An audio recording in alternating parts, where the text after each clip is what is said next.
शोर मचाने से सुर्खियां नहीं मिलती जनाब, काम ऐसा करो कि खामोशी भी अखबारों में छप जाए।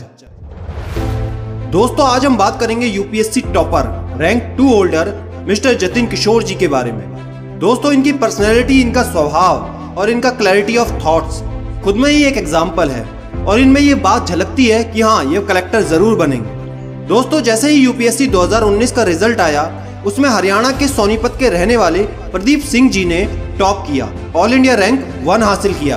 तो दोस्तों, इनके लिए हमने एक स्पेशल वीडियो बना रखी है, जिसका लिंक ऊपर आई बटन में मिल जाएगा, नीचे डिस्क्रिप्शन और कमेंट में सबसे ऊपर मिल जाएगा। इस वीडियो को देखने के बाद उस वीडियो को जरूर देख लेना। दोस्तों, यूपीएससी से संबंधित और टॉपरों से संबंधित हर छोटी से छोटी इंपॉर्टेंट कवरेज हम इंस्टाग्राम और फेसबुक पर डालते रहते हैं। उसका लिंक भी आपको डिस्क्रिप्शन और कमेंट में सबसे ऊपर मिल जाएगा।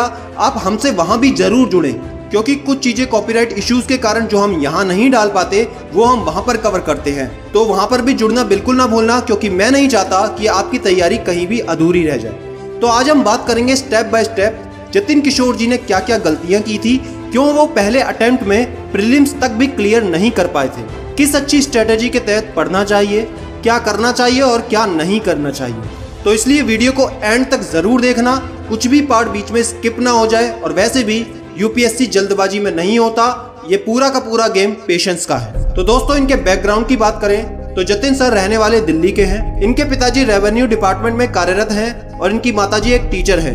कुल मिलाकर बात की जाए तो बैकग्राउंड बहुत ही स्ट्रॉन्ग है। जैसा कि ये रहने वाले दिल्ली के हैं, इसलिए इनकी सारी की सारी स्कूल की पढ़ाई दिल्ली से ही हुई और इन्होंने अपना ग्रेजुएशन इकोनॉमिक्स में किया है दिल्ली के जाने माने कॉलेज सेंट स्टीफेंस कॉलेज से, और दिल्ली स्कूल ऑफ इकोनॉमिक्स से इन्होंने अपना मास्टर्स का डिग्री हासिल किया है। और उसके बाद इन्होंने यूपीएससी की तैयारी शुरू कर दी। तैयारी शुरू करने में बहुत सारी प्रॉब्लम्स आती हैं, बहुत सारी मुसीबतें आती हैं, बहुत सारे चैलेंजेस भी आते हैं।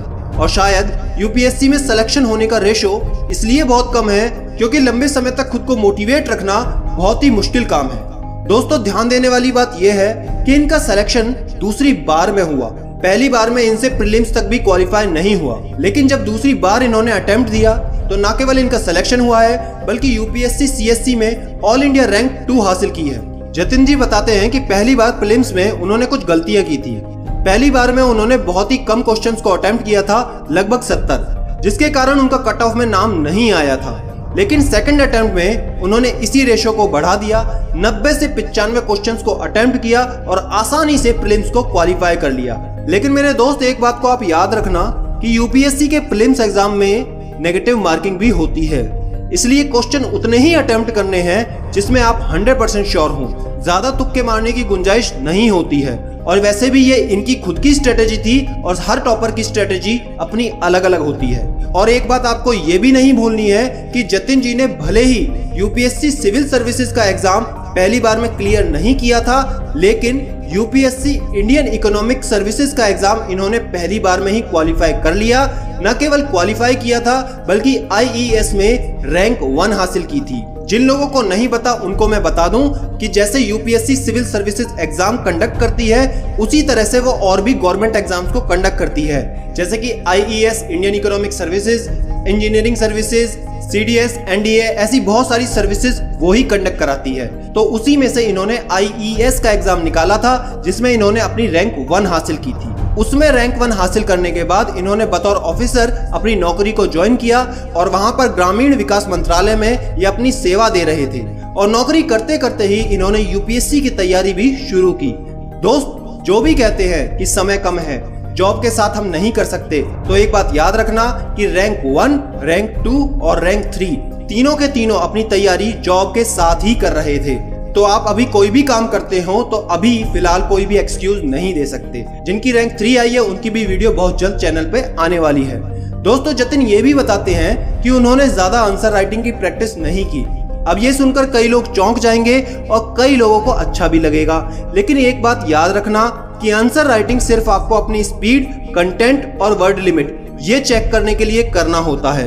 और अगर आपका ये तीनों चीज पहले से ही सेट है, वर्ड लिमिट में आप लिख लेते हैं, अच्छी खासी स्पीड है और कंटेंट पर आप दिन रोज काम कर ही रहे हैं, तो आंसर राइटिंग की भी इतनी जरूरत नहीं होती। फिर जतिन बताते हैं कि बेसिक्स तो आपको अपनी किताबों से ही करना होगा, जिसमें एनसीईआरटी बहुत अच्छे से शामिल होनी चाहिए। रूटीन बुक्स जैसे कि नितिन सिंघानिया, एम लक्ष्मीकांत, स्पेक्ट्रम, ये सारी रूटीन बुक्स को आपको जरूर पढ़ना चाहिए। और सबसे ज्यादा फोकस उन्होंने इस बात पे किया कि आजकल हर कोई अपनी तैयारी कर सकता है, चाहे वो दिल्ली में रहता हो, कोचिंग करता हो या घर में बैठा हो, क्योंकि हर चीज आपको ऑनलाइन उपलब्ध हो जाती है, किताबों से लेकर टेस्ट सीरीज तक, टेस्ट सीरीज से लेकर कोचिंग तक। और सबसे इंपॉर्टेंट, जतिन जी सभी एस्पायरेंट्स के लिए एक इंपॉर्टेंट मैसेज देते हैं, लेकिन उस मैसेज को बताने से पहले मैं आपको एक सिंपल सी रिक्वेस्ट करना चाहूंगा कि अगर आपने अभी तक चैनल को सब्सक्राइब नहीं किया तो सब्सक्राइब जरूर कर लें और नीचे बेल आइकन को जरूर हिट कर लें, क्योंकि रैंक 1, 2, 3 और बहुत सारी इंस्पायरिंग स्टोरीज लगातार चैनल पर आने वाली हैं और कोई भी स्टोरी आपकी खुद की लाइफ से संबंधित हो सकती है और आपका जीवन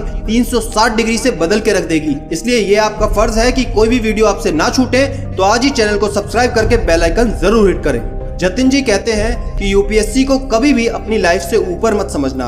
अगर नहीं भी होता है तो ऐसा मत समझो कि सब कुछ खत्म हो गया, सारे के सारे विकल्प खत्म हो गए। हाँ, बुरा जरूर लगता है क्योंकि फर्स्ट टाइम में इनका भी नहीं हुआ था, लेकिन दोस्तों ये बात याद रखो कि जहां पिछले साल तक इनको कोई जानता तक नहीं था, आज हम इन पर वीडियो बना रहे हैं। क्यों? क्योंकि इन्होंने हार नहीं मानी, फिर से एक अच्छी स्ट्रेटेजी बनाई, पूरे तरीके से डिसिप्लिन तरीके से पढ़ते हुए रैंक 2 हासिल करी।